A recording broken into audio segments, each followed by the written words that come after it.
Government یا ریاست جب کسی جگہ پر ایگزسٹ کرتی ہے اور وہ ٹیکس لیتی ہے قوم سے، تو تعلیم دینا، صحت کی سہولت دینا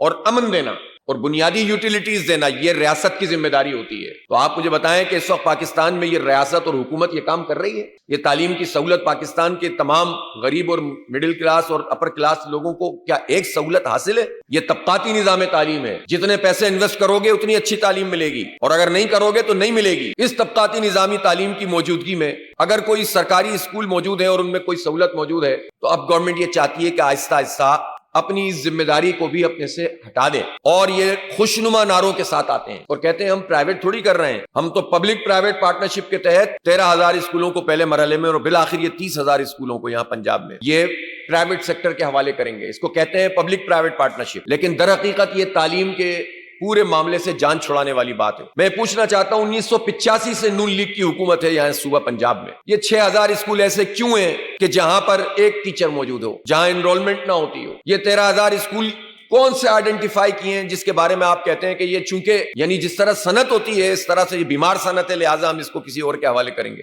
آپ نے اس پورے 40 سال کے عرصے میں یہ جو اربوں روپے کا بجٹ ہوتا ہے، پنجاب کا تعلیم کا بجٹ 595 ارب روپے کا ہے، اور افسوس کی بات یہ ہے کہ اس میں سے 537 ارب روپے غیر ترقیاتی بجٹ ہے۔ صرف تعلیم کی کے فروغ کے لیے تو 57 ارب روپے رکھے ہوئے انہوں نے تقریباً 10%۔ کوئی ہے پوچھنے والا؟ یہ کیسا پاکستان ہے کہ جس میں آپ سرکاری اداروں کا مطلب یہ ہے کہ یہ مزید تباہ ہو جائیں گے، برباد ہو جائیں گے، اور اس میں پھر چال یہ چلتے ہیں کہ نہیں ہم پبلک پرائیویٹ پارٹنرشپ کے تحت ابھی 5-6 ہزار اسکول دے رہے ہیں، پھر 8,000 اسکول دیں گے، اور ابھی ہم پیسے تو لے نہیں رہے۔ بھائی آپ جن لوگوں کو یہ دیں گے ان میں سے کچھ لوگ تو ہوں گے جو بڑے اچھے طریقے سے اس کام کو کر لیں گے، اس میں کچھ این جی اوز بھی آ جائیں گی، وہ این جی اوز بھی اچھی ہوں گی، اچھے طریقے سے چلائیں گی، لیکن وہ جو 10% این جی اوز یہ اچھا کام کریں گی، 90% اس کا احتمال ہوگا کہ یہ ادارے بالآخر ان کی زمینیں، ان کا پورا انفراسٹرکچر چند افراد اس کو جو ہے وہ پوری طرح سے استعمال کریں گے، اور آہستہ آہستہ حکومت اس پورے تعلیم کے کو سمجھتی ہے کہ یہ بوجھ ہے اور اس سے اپنی جان چھڑانے لگے گی۔ اگر آپ کو اتنی محبت ہے تعلیم سے تو آپ 40 سال میں آپ کی گورننس کیا ہے پھر؟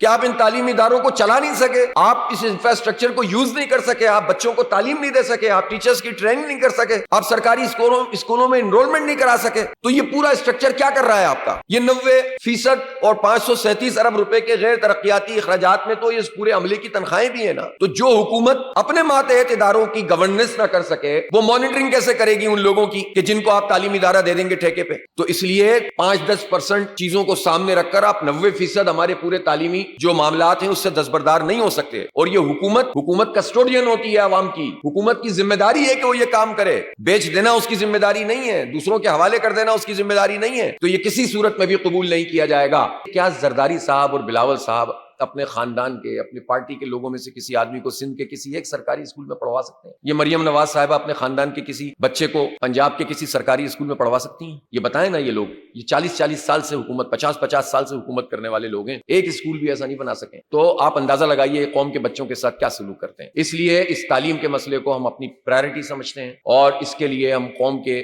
مڈل کلاس اور غریب لوگوں کا دفاع کریں گے۔